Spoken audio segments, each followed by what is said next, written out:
பாலும் தெளிதேனும் பாகும் பருப்பும் இவை நான்கும் கலந்துனக்கு நான் தருவேன். கோலம் செய் துங்கக் கரிமுகத்து தூமணியே, நீ எனக்கு சங்கத்தமிழ் மூன்றும் தா. சிவாய நம. மாணிக்கவாசகப் பெருந்தகை திருச்சதகத்தில் தன் மனத்தை பார்த்து தொடர்ந்து அறிவுரை கூறுகிறார். என்ன பாடுறார் அப்படின்னா, வேனில் வேள் மலர்கணைக்கும் வெள் நகை செவ்வாய் கரிய பாணல் ஆர் கண்ணியர்க்கும் பதைத்து உருகும் பாழ்நெஞ்சே, ஊனெலாம் நின்று உருகப் புகுந்து ஆண்டான் இன்று போய் வான் உளான் காணாய் நீ மாளா வாழ்கின்றாயே அப்படின்னு தன் மனசை பார்த்து கேட்குறார். வேனில் வேள் அப்படின்னா வசந்த கால மன்மதன், மலர்கனை அப்படின்னா புஷ்பபானம், வெள் நகை அப்படின்னா வெள்ளையான பற்கள், செவ்வாய் அப்படின்னா சிவந்த உதடு, கரிய பாணலார் அப்படின்னா கருங்குவளை மலரை ஒத்த, கண்ணியர் அப்படின்னா கண்களை உடைய மாதர். தன் மனசை பார்த்து மாணிக்கவாசக பெருந்தகை இப்படி ஒரு கேள்வி கேட்குறார். என்ன கேட்குறார் அப்படின்னா, வேனில் வேல் மலர்கணைக்கும் அப்படின்னா மன்மதன் விடும் மலர்கனை அப்படின்னா காமம், அந்த சிற்றின்பத்திற்கான அந்த இச்சை மலர்கணைக்கும் நீ என்ன பண்ணுற இன்னொன்று சொல்கிறார். அழகான வெள்ளை பற்களை உடைய, புன்னகை பூக்கும், சிவந்த உதடுகளை உடைய, குவளை மலரை ஒத்த அழகான கரிய நீண்ட கூந்தலை உடைய மங்கையை பார்த்தாலும் நீ என்ன பண்ணுற, அப்படியே உருகிறியே பாழா போன மனசே அப்படின்னு கேட்குறார். தன் நெஞ்சத்தை கேட்குறார். இது ஒரு அதட்டி கேட்குறார். ஏன் இப்படி போய் நீ பெண்களையும் மன்மதன் பானத்துக்கும் பார்த்து உருகிற, அது வேண்டாமே அப்படின்னு தன் மனசை கேட்குறார். இது ஒன்றும் நல்லதில்லையே அப்படிங்கிறார். இந்த காமம் அப்படிங்கிறது பசி தாகம் மாதிரி இல்லை. பசிச்சா சாப்பிட்டா வயிறு ஃபுல்லாகிடும், இன்னும் கொஞ்சம்னு போட்டால் கூட நம்ம போதும்னு சொல்லிடுவோம். தண்ணியும் அப்படி தான். ரொம்ப தாகமாக இருந்ததுன்னா கூட நமக்கு தண்ணி கிடச்சோடனே வேகமாக குடிப்போம். ஆனால் நிறையா குடித்தோம்னா அதுக்கு மேலே வேண்டாம் போதும்னு சொல்லிடுவோம். ஆனால் போதுன்ற நினைப்பே வராது இந்த காமத்திற்கு, இந்த சிற்றின்பத்திற்கு அப்படிங்கிறார். இந்த இடத்துல நம்ம புரிஞ்சுக்கிறதுக்காக ஆசா ஞானசம்பந்தம் ஐயா இது மகாபாரதத்தில் வரும் யயாதி கதையை நாம் யோசித்து பார்த்தோம்னா, இந்த மலர்கணைக்கு, இந்த மன்மதனின் அம்புக்கு நம்ம அடிமையாகிறது எவ்வளவு கஷ்டம், அது எவ்வளவு பெரிய விளைவுகளை கொண்டு வந்துடும் அப்படின்னு நாம் புரிஞ்சுக்கலாம் அப்படின்னு ஆசா ஞானசம்பந்தம் ஐயா ஞாபகப்படுத்துகிறாங்க. அந்த யயாதி அப்படிங்கிறவர் மகாபாரதத்தில் ஒரு மன்னனாக வருவார். அவர் இந்த ரொம்ப காம வயப்படுவார். தன்னுடைய மனைவி யார் அப்படின்னா சுக்ராச்சாரியார் இருக்கார் இல்லையா, குரு, அவருடைய மகளை தான் இவர் திருமணம் செய்துப்பார். அப்போ அந்த மகளுடைய பணிப்பெண் கூட வருவாள். இவர் என்ன பண்ணுவார், யயாதி தன் ஆசையின் காரணமாக மனைவியோடு மட்டுமல்லாமல் அந்த பணிப்பெண்ணோடும் ஒரு காமத்தில் ஈடுபடுவார். அதனால் அவளுக்கும் குழந்தை பிறந்துடும். இந்த உண்மை தெரிஞ்ச உடனே இந்த மகள் தன் தந்தையிடம் போயிடுவாள். இதை சொல்லி அழுவா. அப்போ அவருக்கு ரொம்ப கோபம் வந்துடும், குலகுருவாயிற்றே. அதனால் யயாதிக்கு ஒரு சாபம் கொடுப்பார். என்ன சொல்வார் அப்படின்னா, நீ முதுமையை அடைவாயாக இன்றே அப்படின்றவர். உடனே யயாதி பதச்சு போயிடுவார், மன்னிப்பு கேட்டு உருகுவார். அப்போ அவர் ஒரு மாற்று ஒரு கருத்து சொல்வார்.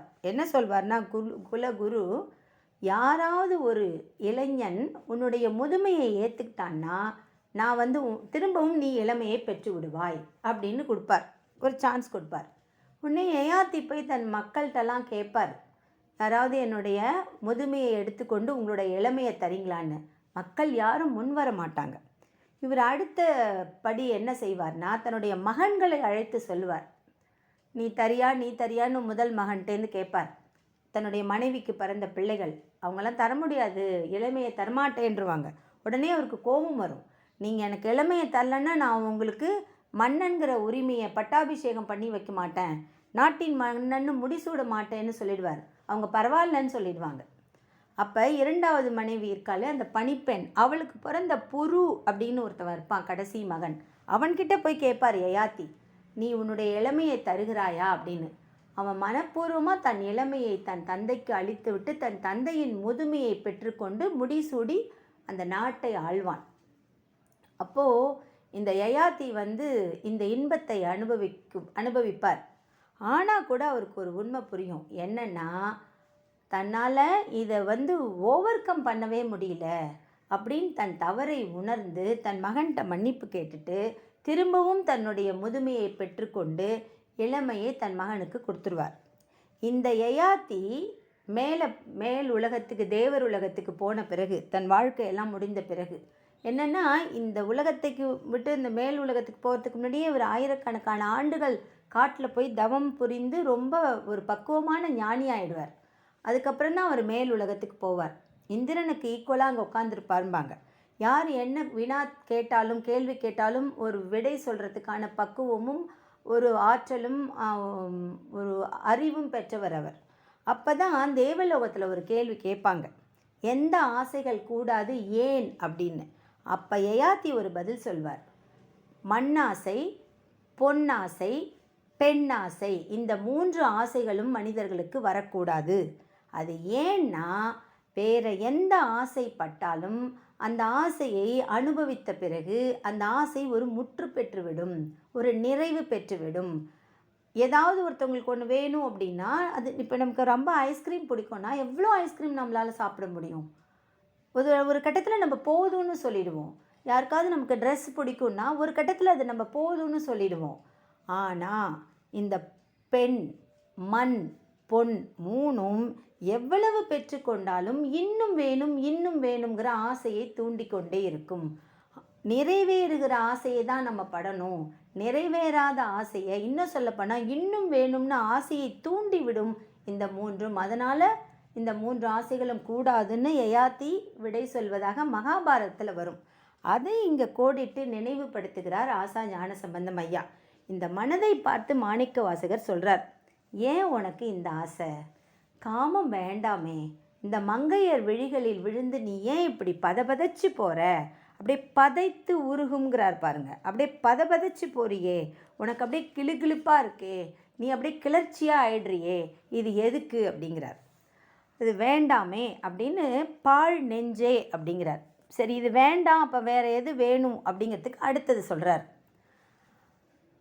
ஊன்யலாம் நின்று உருக புகுந்து ஆண்டான். இப்போ மனசே இந்த மன்மத பானத்துக்கும் மங்கையர் விழிகளுக்கும் நீ பதபதச்சு போனியே, இன்னொரு அனுபவம் உனக்கு கிடைச்சிதே, அதை மறந்துட்டியா? என்ன அனுபவம்? இறைவன் புகுந்து ஆண்டான். திருப்பெருந்துறையில் என்ன பண்ணார் சிவபெருமான்? அழகாக குருவாக தோன்றி என் மனதுக்குள், என் உள்ளத்துக்குள் புகுந்து ஆண்டான். அவன் என்னையே ஆண்டான். அந்த அனுபவத்தை நான் பெற்றேன். அது ரொம்ப ரொம்ப அழகாக இருந்தது. ஏன் தெரியுமா? ஊன் எல்லாம் நின்று உருக அப்படின்னு சொல்கிறார். அங்கே மனசு மட்டும்தான் உருகுச்சு இந்த மன்மதனுக்கு, இந்த பெண்களுக்கெல்லாம். ஆனால் இந்த இறைவன் உள்ளே வரும்போது என்னாச்சு? அழகா என் மனசு மட்டும் உருகலை, ஊன் எல்லாம் உருகியது, உடம்புக்குள்ளே இருக்கிற எலும்பே உருகியது. அதுதான் ரொம்ப அழகான அனுபவம். அப்போ இந்த 2 அனுபவமும் உனக்கு கிடச்சிது. உனக்கு தெரியணும் இல்லையா எது உயர்ந்த அனுபவம்னு? அப்படி தெரிந்து நீ என்ன பண்ணுற? நீ பாழா போன மனசு. ஏன் தெரியுமா? அந்த புகுந்து ஆண்டான் அல்லவா இறைவன் எம்பெருமான். இன்று அவன் போயிட்டான், என்னை விட்டு போயிட்டான். எனக்கு உள்ளே வந்தான், அருளுபதேசம்லாம் தந்தான், திருக்கழலை காட்டினான். ஆனால் நான் கண்ணை மூடி கும்பிட்டு கண்ணை திறந்து பார்க்கும்போது அவன் அடியார்களோட மறைஞ்சே போயிட்டான். மறைஞ்சே போனால் கூட என் மனசில் அவனுடைய அந்த போன அந்த இறை அனுபவத்தை நான் நினச்சி பார்த்துட்டே இருந்தேன். ஆனால் இயற்கையானது அந்த அனுபவத்தை ரொம்ப நேரம் நம்ம நினச்சி பார்த்தோம்னா அது கொஞ்சம் கொஞ்சமாக வற்றி போய்விடும், அப்படியே டைல்யூட் ஆகிடும். இது நம்ம எல்லாருமே அனுபவிக்கிறது தான். ஏதேனும் ஒரு கோவிலுக்கு போய் நம்ம அப்படியே அந்த தரிசனத்துக்காக அந்த க்யூவில் ரொம்ப நேரம் காத்திருக்கும்போது நம்ம மனசெல்லாம் ஃபுல்லாக அப்படியே ஈகராக வெயிட் பண்ணும், சுவாமியை பார்க்க போகிறோம்னு. கரெக்டாக அந்த அந்த மூலவரை நம்ம அப்படியே தரிசனம் செய்யும்போது அந்த தீபாராதனை காட்டுறதும், அந்த கோவில் மணி ஓசை வர்றதும், அந்த மந்திரங்கள் சொல்லி அந்த சூடத்தை காட்டும்போது நம்மளுக்கு அப்படியே மனசெல்லாம் உருகி சிலிர்த்து போய், இறைவா இது போதுண்டா சாமின்னு நம்ம கும்பிடுவோம். கொஞ்சம் தூரம் அந்த வெளியில் வந்த பிறகு கூட அந்த பிரகாரத்தில் உட்காந்துருக்கும் போதோ வலம் வரும்போதோ அந்த ஃபீலிங், அந்த எக்ஸ்டசி, அந்த பரவசம் நமக்கு இருந்துக்கிட்டே இருக்கும். திரும்ப நம்ம வீட்டுக்கு வந்த பிறகு தரிசனம் நல்லா இருந்ததா அப்படின்னு எல்லாரும் கேட்கும்போது கூட நம்ம ஒரு நிமிஷம் அப்படியே அதை நினச்சி பார்ப்போம். அந்த சுவாமி தரிசனம் நம்ம கண்ணுக்கு வரும். அப்போ நமக்கு அப்படியே இந்த பேரானந்தமாக இருக்கும். ஆனால் நாள்பட அந்த அனுபவம் நம்மளை விட்டு விலகிடும், அது போயிடும். அப்போ தான் நமக்கு திரும்பவும் அந்த கோயிலுக்கு போய் அந்த அனுபவத்தை பெறணுன்ற ஆசை நமக்கு வர ஆரம்பிச்சிடும். ஏன்னா அது பேரானந்த அனுபவம். நம்ம போயிட்டு வந்துட்டோம், இனிமேல் போக வேண்டாம்னு எந்த ஒரு கோவிலுக்கும் நம்ம நினைக்கிறது இல்லை. ஏன்னா அந்த பேரானந்தத்தை, அந்த இறை அனுபவத்தை அனுபவிக்கணும்னு நம்ம ஆசைப்படுவோம். அதை தான் அவர் இங்கே கேட்குறார். புகுந்து ஆண்டான் இன்று போய் வான் உளான். மேலே போய் அங்கே போயிட்டான், வான் உளான், வானத்தில் இருக்கான். வானத்தில் இருக்கிறான்ங்கிறது மேலே போய் நிற்கிறான்னு சொல்லலாம். இந்த உலகம் முழுக்க வான் தானே, வெளி தானே, சிதம்பர ரகசியம் அது தானே. இந்த ஞான பெருவெளியில் முழுக்க அவன் போய் நிற்கிறான். ஆனால் ஒன்று எனக்குள்ளே இல்லை. அப்போ காணாய் நீ, இதை போய் பார்க்காம இருக்கியே, இதை உணராமல் இருக்கியே, மிஸ் பண்ணிட்டியே, மாளா வாழ்கின்றாயே. இதை இழந்த பிறகும் மனசே நீ இன்னும் வாழணுமா, இன்னும் நமக்கு இந்த வாழ்க்கை வேணுமா, நம்ம போயிடக்கூடாதா, இந்த உயிரோடு இருக்கணுமா அப்படின்னு கேட்குறார். நம்ம உயிரோடு நம்ம உயிர் அவரோடு கலக்க வேண்டாமா, இந்த அனுபவத்தை நம்ம மிஸ் பண்ணிட்டோமே அப்படின்னு தான் அந்த கேள்வியை அந்த மனசுக்கு கேட்குறார். அந்த மனசுக்கு கேட்கும் பொழுது தான் மாளா வாழ்கின்றாயே, இன்னும் எதுக்கு நீ மரணம் அடையாமல் வாழ்ந்து கொண்டிருக்கிறாய் அப்படின்னு கேட்குறார். அப்போ அதுக்கு முன்னாடி இறைவன் அவர் மனசில் இருக்காரா இல்லையா அப்படின்னா எல்லாருள்ளும் இருக்காரே. அதை தான் ஆரம்பத்திலே எமைப்பொழுதும் என் நெஞ்சில் நீங்காதான் தாழ்வாழ்கன்னாரே. ஆனால் இப்போ ஏன் இப்படி பாடுறாரு, இவரே இவருடைய கருத்துக்கு முரண்படுறாரா அப்படின்னா அப்படி இல்லை. அவர் மனசுக்குள்ள இறைவன் எப்பவுமே இருந்தார். ஆனால் திருப்பெருந்துறையில் அந்த இறைவனின் திருக்கழல்களுடைய தீண்டுதல் நடந்த பிறகு அந்த பேரனுபவத்தை உணர்ந்தார். அவரால் அதை ஃபீல் பண்ண முடிஞ்சது. நம்ம எல்லாருக்குமே தானே தெரியும் நம்ம மனசுக்குள்ளே கடவுள் இருக்காருன்னு. ஆனால் அதை நம்ம எப்போ உணர்றோம் அப்படின்னா அந்த இறை அனுபவம் வந்தால் தான் உணர முடியும். அதனால் அப்படிப்பட்ட மனமே, நீ ஏன் இன்னும் பாழா போன மனசே ஏன் இந்த உயிரை தாங்கிக்கிட்டு இருக்க, எதுக்கு இன்னும் இந்த உடம்பில் இருக்க, நீ போயிட, இதுக்கு மேலே நம்ம ஏன் இருக்கணும் அப்படின்னு சொல்லிட்டு என்னை ஆட்டுவித்தானே. என்னை உள்ளே என்ன பண்ணான், என்னை அப்படியே ஆட்டுவிச்சான். நான் அப்படியே மனசுக்குள்ளே அந்த இறை அனுபவத்தை நினச்சி அப்படியே ஆடினேன், சந்தோஷப்பட்டேன், பேரானந்தம் எனக்குள்ளே வந்தது, மயிர்கூச்சு எரிந்தது, என்னோடய அமுதமெல்லாம் என் உடம்புல அப்படியே பொங்கி பொங்கி வந்தது, அதெல்லாம் நான் அனுபவித்தேன். இப்போ அந்த அனுபவம் வற்றி போய்விட்டது, என்கிட்டேருந்து போயிடுத்து, அதை என்னால் தாங்க முடியல. மனசே இதற்கு மேலும் நாம் உயிர் வாழ வேண்டுமா, மாளாமல் வாழ்கின்றாயே அப்படின்னு கேட்குறார். இப்போ இது உடனே மரணம் அடைந்து விடு அப்படின்னு நம்ம இதை எடுத்துக்கக்கூடாது. திரும்பவும் அந்த இறைவனை நீ நாடணும், அந்த உணர்வு நமக்கு கிடைக்கணும். அப்படி கிடைக்கணும் அப்படின்னா அவர் கொஞ்சம் இடித்து உரைக்கிறார், மனசுக்கு இடித்து உரைக்கிறார். என்னத்துக்கு இடித்து உரைக்கிறார், கண்டிஷனாக சொல்கிறார், கொஞ்சம் கண்டித்து சொல்கிறார். என்னன்னு, இனிமே நீ மன்மத பானத்துக்கோ மங்கைகளுக்கோ மயங்கி காமத்தில் ஈடுபடாதே. நீ எதற்கு மனசை கொண்டு போய் கொடுக்கணும், இறைவனின் திருவடிகளை காண்பதற்காகவே உன்னுடைய மனசை முழுசா நீ தயாராயிரு. இறைவனின் திருவடிகளின் பால் உன் ஆசையை, உன்னுடைய விருப்பத்தை நீ செலுத்து. அப்போ தான் அந்த இறை அனுபவம் திரும்பவும் கிடைக்கும் என்பதை தான் அவர் சுட்டி காட்டுறார் தன் மனசுக்கு.